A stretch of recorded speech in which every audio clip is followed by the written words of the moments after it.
Et salut à tous, c'est RCMOL89, aujourd'hui vidéo. Donc aujourd'hui une vidéo un peu particulière, hein. Aujourd'hui je vais pas faire de run, je pense que vous le voyez déjà. Déjà quand vous voyez ça, hein. Donc ça c'est tout ce qui reste de la chenille, pour ceux qui ont été très attentifs par rapport à la vidéo précédente, voilà. Grande déception encore, hein. Je vais faire vite fait une petite conclusion de ce que je devais faire pour ceux qui étaient pas présents. En gros, voilà, j'ai tourné dans un endroit, j'ai tourné dans un corps de ferme. Voilà, je dirais pas le nom, je dirais pas le lieu, mais j'ai tourné dans un hangar, dans une ferme. Et moi et Nicolas, donc mon petit frère, en gros, on a vu ce tas de terre et disons que c'est une terre qui est pas dure, c'est pas une terre qui est trop enfin, disons que c'est une terre qu'on peut retrouver dans les salons du modélisme. Vous voyez. Donc, qu'est-ce qu'un salon du modélisme? Bah, par exemple, vous avez un endroit grand comme une salle des fêtes, admettons, et puis vous avez des décors comme on voit dans la vie de tous les jours, voilà. Et souvent ils vous mettent de la bonne terre avec des fausses routes, des faux délimiteurs, enfin voilà, j'en passe les détails. C'est vraiment comme dans la vraie vie, sauf que c'est miniaturisé. Et moi et Nicolas, on s'est dit, mais purée, c'est une terre comme dans les salons, quoi. C'est une terre qui se creuse bien, quoi. Bon, c'est sûr que pour une pelle hydraulique, ça peine pas. Mais voilà, quoi, c'est agréable, voilà. Donc du coup, moi, ce que je devais faire, enfin, je devais prêter le D10 à mon petit frère. Donc en gros, il devait se mettre en haut, donc au sommet du tas. Il devait me pousser le matériau pour qu'il retombe en contrebas. Et puis moi, avec la Poquelin, vu qu'elle est en but, vu qu'elle est en godet chargeur, je dois récupérer en contrebas. Vous voyez, un peu comme une mise en scène qu'on trouve dans les carrières. Vous voyez. Et malheureusement, ça s'est pas pu, enfin, on n'a pas pu le tourner. J'étais dégoûté, moi et Nico, parce que on s'apprête à le faire. Nicolas, en fait, il préparait le terrain avant que je mette ma pelle, parce que faut savoir que là où il y avait la pelle, il y avait encore de la terre. Donc j'ai dit à Nicolas, bah, juste avant le tournage, tu vas décaisser un peu. Chose qu'il a fait, et puis moi je les tourne en live, hein. Et heureusement que je les tourne en live, parce que comme ça au moins vous avez pu le voir, comment il se comportait dans cette terre, mais en même temps vous avez pu voir ce qui se passait. Et il s'est passé que j'ai même pas eu le temps de la mettre au sommet, que la chenille elle s'est coupée. Donc en fait je vous explique, que je ne dise pas de bêtises, de toute façon c'est vrai que j'ai un peu de mal en ce moment avec les années, je sais pas pourquoi. J'ai tendance à confondre d'une époque à une autre. Mais en gros, que je ne dise pas de bêtises, je crois que le modèle date de 93 et pas de 73. Là, il y a une grosse différence entre les deux années, entre les deux époques. Donc, si c'est bien ça, de toute façon, il y aura une description pour me corriger. Et bah, disons qu'en gros, dans ces années-là, les jouets, bon, forcément étaient robustes. Mais ce qu'il faut savoir, c'est que quand on compte la période donc d'avant et qu'on la met à maintenant, et ben il s'est passé beaucoup de choses entre temps, hein. Entre, admettons, les années 80-90 jusqu'à l'année qu'on connaît actuellement, il s'est passé des choses, hein. Le modèle, il a sûrement peut-être tourné, je vais pas dire un jeune 4, mais il a fini son 5, disons qu'il a terminé son cycle de vie, si on peut dire ça. Alors, bien sûr, hein, il est pas mort, hein. Il marche très bien. La preuve, hein, je vous montre, hein. Voilà, forcément, ça tourne dans le vide parce qu'il n'y a plus de chenilles. Mais sinon, si je fais de l'autre côté, voilà.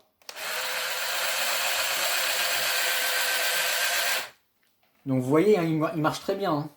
Bon là, en même temps, ce que j'ai fait, j'ai surélevé avec la lame parce que bon, comme ça, les roulettes, je peux facilement avoir accès.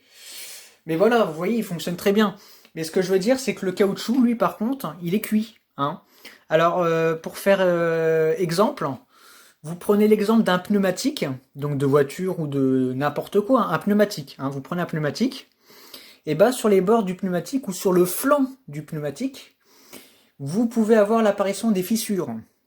Et bah sur une chenille, vu que c'est plus pire disons un pneumatique encore ça passe, le pneumatique il roule, il a une forme bien ronde, donc il roule, il peut encore rouler, vous voyez. Mais le problème c'est qu'une chenille c'est pas pareil, hein. Une chenille, vous voyez, bon, disons que un pneumatique, il reste toujours uniforme. Tant qu'il n'est pas à plat, il reste tout le temps uniforme quand il est bien gonflé. Mais qu'une chenille, c'est pas pareil. Parce que sur une chenille, vous voyez, il a tendance à se travailler le caoutchouc. Il a tendance à se travailler, il se plie en fait en permanence. Il se plie. Dès qu'il arrive à là ou à là, et bah ça plie. Hein. Et à force de faire ça, et bah c'est comme si vous prenez une feuille de métal que vous arrêtez pas de le plier. Bah quand il se plie, il chauffe et puis il pète. Voilà, ça chauffe pas, mais ça se casse à froid. Voilà, à froid ça se casse. Hein. C'est comme un bout de plastique, hein, à chaud ou à froid ça pète. Voilà. Donc il a fait son cycle de vie. Donc du coup, pour revenir rapidement à ce que je compte faire à l'avenir, parce que bon, je compte pas m'arrêter là. Hein, c'est pas parce que là ça s'est cassé que hop, on l'arrête et puis c'est fini. Hein. Non, non. Là, ce que je vais faire, c'est que je vais l'améliorer. Je vais l'améliorer. Donc j'ai vu que sur ma gomme, bon, ça fait déjà même un bon moment que j'ai vu ça. Ils vendent des chenilles métal. Ils vendent des chenilles métal, alors c'est usiné CNC, je crois. Alors CNC, je sais pas ce que ça veut dire, mais pour ceux qui est du domaine du tournage, pour ceux qui est tourneur, bah marquez-le moi en description. Si vous êtes tourneur et que vous avez des compétences ou vous savez vraiment ce que c'est, bah faites-le moi savoir en commentaire, parce que je sais pas ce que veut dire CNC. Mais dans la plupart des pièces que je vois sur ce site, ils mettent principalement le CNC en avant-première ou carrément dans la description du produit. Donc ça peut être laiton, ça peut être aluminium, j'ai vu, ça peut être aussi un alliage de métal, mais sans se rapprocher de l'acier, mais on n'est pas loin. Donc en gros, bon, c'est sûr que ça va me coûter un peu cher, hein. C'est pour ça que ça va pas se faire maintenant. Mais il va falloir être patient parce que bon, moi de toute façon, ce qui compte c'est que je l'ai. Hein, c'est pas comme si je me suis dit bon bah j'ai pas pu l'acheter parce qu'il y en a un qui a déjà fait preneur. Dès l'instant que je l'ai, c'est comme si je l'avais à vie, le truc.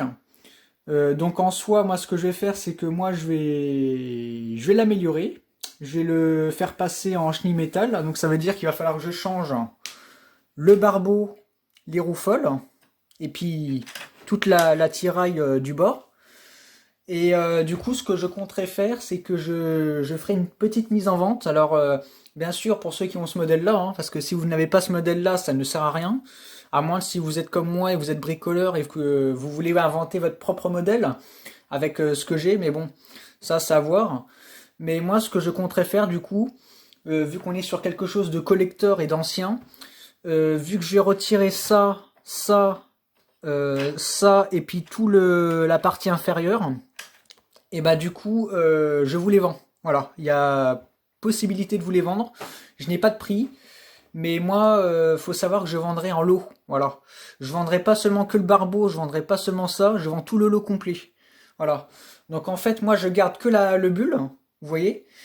Et du coup, en même temps, je vous offre en même temps ça. Hein. Donc ça, ce sera dans le lot. Hein. Moi, je vais me reprendre bien sûr intelligemment. Donc je vais l'ouvrir, dessouder, voilà. Garder que le gearbox de base. Et ça, il y a possibilité de vous l'offrir. Hein. Alors par contre, petite chose à savoir, je sais pas si ça s'est vu ou si ça s'est entendu plutôt dans le déballage de l'unboxing par rapport à cet engin. Mais à un moment donné, sur la fin, si vous entendez bien les sons qui est dans la vidéo, on entend quelque chose de plastique, enfin un objet en plastique qui tombe par terre sur le lino. Alors je l'ai pas montré bien sûr parce que bon, c'est bon, je veux pas dire que c'est la honte, mais bon, j'ai à peine de déballer le colis, vous voyez bien, c'est voilà, c'est pas attendu. Hein. Et ben disons qu'au moment que j'appuyais sur la translation de la lame, et ben quand j'appuyais là, et ben disons que sans que je puisse appuyer fort, vous voyez, et ben la tête là du levier était déjà décollée. Enfin il est parti en fait. Il s'est cassé et il est tombé par terre. Et c'est ce fameux truc qui est tombé et qu'on a entendu dans la vidéo. Mais je l'ai pas montré parce que bon, je voulais pas non plus, voilà. Mais donc moi, je l'ai réparé hein, avec ma super colle. Donc là maintenant, ouais. Alors par contre, petite chose aussi, c'est bien que ça se produit en live, comme ça vous le verrez. Les piles ont tendance à dysfonctionner. Alors par contre, j'ai remarqué qu'il était déjà oxydé. Hein. Bon, bref, c'est pas grave, hein, un coup de brosse métallique, voilà. Mais disons que à l'intérieur, il est oxydé, hein. Voilà. À mon avis, il était oxydé depuis un moment et bon, il y avait déjà les piles dedans, c'était pour ça. Mais bon, là, j'en ai remis des autres, hein, voilà. Mais disons que voilà, ils étaient oxydés les piles, donc ça peut arriver qu'il y ait des dysfonctionnements. Voilà, vous voyez, il suffit de les bouger, de les tourner et puis vous voyez, ça redémarre, hein. Donc c'est pas qu'il est en panne, hein. C'est que, ouais, à mon avis, ça doit être l'oxydation. Faut le gratter avec une brosse métallique de toute façon. Si vous avez une petite brosse métallique, mais de toute façon, je vous le ferai avant la mise en vente, hein, bien sûr. Parce que moi, j'ai déjà ce qu'il faut. Mais voilà, donc maintenant, pour revenir au truc d'avant, vous voyez que maintenant, quand j'appuie, pas de problème, hein. Je l'ai collé pour info avec ma super colle époxy. Donc durcisseur plus résine. Voilà, donc là, ça, c'est vraiment le top du top. Donc voilà, voilà. Et bien sûr, hein, petite chose, hein, il est à fil, hein. Il est pas en antenne, hein.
Donc là, fin du démontage.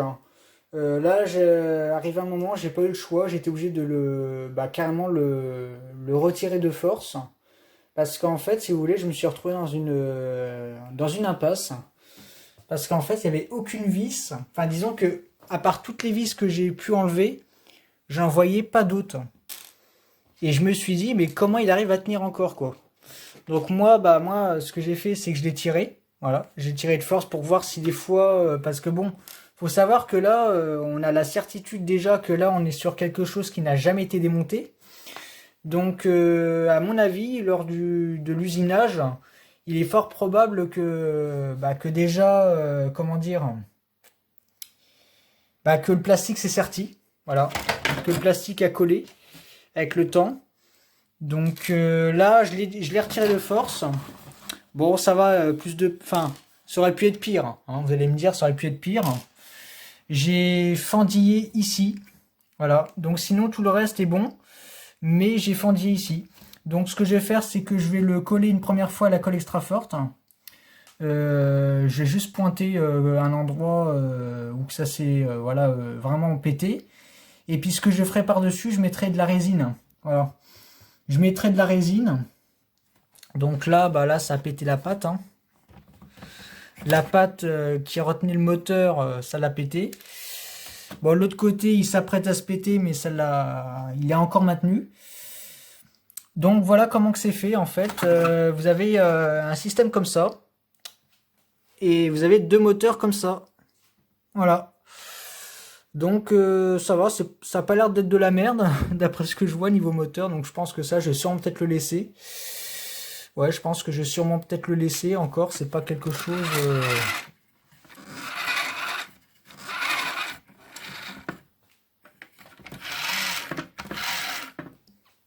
Donc en gros, ouais, vous avez les pignons comme ça. Et il y a du couple, hein, parce que vous voyez, hein, là je tourne hyper vite, hein, le petit pignon, et regardez le barbotin.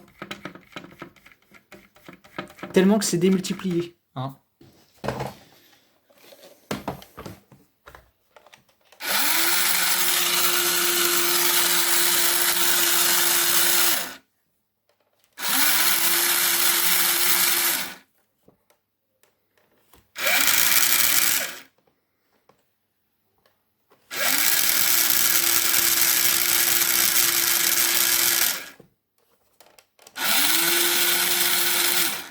Voilà.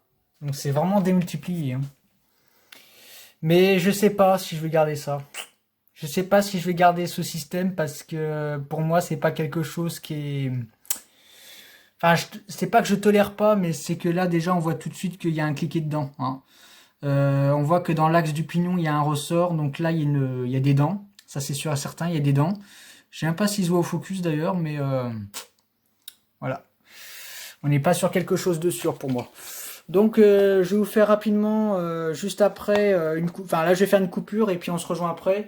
Et en gros, bah, ce que je vais faire, c'est que je vais vous montrer un peu bah, du coup ce que je vais vous laisser dans le lot. Voilà. Donc on se rejoint. Et salut à tous, c'est RCML89. Aujourd'hui vidéo. Donc voilà. Je fais une petite mise à jour hein, parce que voilà la vidéo, donc la fameuse vidéo que j'étais en train de tourner auparavant, c'est une vidéo qui datait déjà de quelques semaines, quelques mois, on va dire un mois. Donc pendant un mois, bah, d'ici un mois, il s'est passé des choses. Il s'est passé beaucoup de choses. Donc là, je tourne pendant le confinement, du coup. Donc en gros, c'est pour faire vite fait le lien par rapport, enfin c'est pour faire un rapprochement par rapport à l'autre vidéo d'avant, donc la suite. En gros, chose que je n'ai pas précisé, mais de toute façon, dans les moments où j'avais sorti la séquence d'avant, c'était pas encore fait. J'avais mis déjà en vente sur le bon coin les éléments. Voilà, les éléments qui disposaient le D10. Donc la lame, je l'ai enfin je l'ai pas vendu, mais je l'ai refilé à mon petit frère. Donc ça, déjà c'est d'office c'est niette pour la lame. Les chenilles, le barbotin, les deux rouffles, les parties inférieures, donc les galets inférieurs et puis les chenilles, hein, que ça soit la bonne chenille ou la chenille cassée, j'ai tout mis ça dans le lot parce que bon, vu que c'était un gars dans le Jura qui avait exactement le même bulle que moi, d'après ce qu'il m'avait dit, il m'avait dit par téléphone qu'il en avait deux chez lui, donc du coup ils vont servir pour pièces. Donc du coup, il a acheté toute la partie under carriage, donc ça c'est vendu, c'est déjà vendu. Donc du coup, vous allez me dire, bah du coup, qu'est-ce que tu vends? Bah qu'est-ce que je vends du coup, mis à part que le plus gros a été vendu, a été parti, et bah le seul truc qui est toujours disponible en vente, il y a le Reaper. Si vous êtes toujours intéressé, il y a le Reaper. J'ai pas encore réussi à le vendre. Même le gars, je lui ai demandé s'il le voulait, mais il m'a dit qu'il l'avait déjà. Et puis voilà, en gros, il m'a fait comprendre qu'il n'avait pas nécessité de l'avoir. Donc même s'il aurait pu l'avoir comme pièce de rechange, il m'a fait comprendre que c'était mort. Donc pour ceux qui seraient toujours intéressés, je vends le Reaper avec une dent, hein, bien sûr. Il est déjà en mode emballage. Donc là, je vais pas pouvoir vous le montrer parce qu'il est déjà préparé. Enfin, disons il est emballé, si vous voulez, et il est prêt à être expédié. Voilà. Donc là, déjà, c'est niette. Et puis, mis à part le Reaper, je vends les vérins. Parce que vous voyez qu'en gros, les faux tuyaux hydrauliques, ils sont en train de pendouiller là. Hein. Ils sont en train de pendouiller parce qu'en fait, ils ne sont plus maintenus par endroit par rapport aux vérins. Là, il y avait des grands vérins assez longs, mais assez fins, qui étaient jaunes et qui maintenaient la lame, si vous en souvenez. Et bah ça, par contre, je peux toujours vous les vendre. Hein. Ça, c'est toujours disponible. Donc du coup, je fais vite fait un point.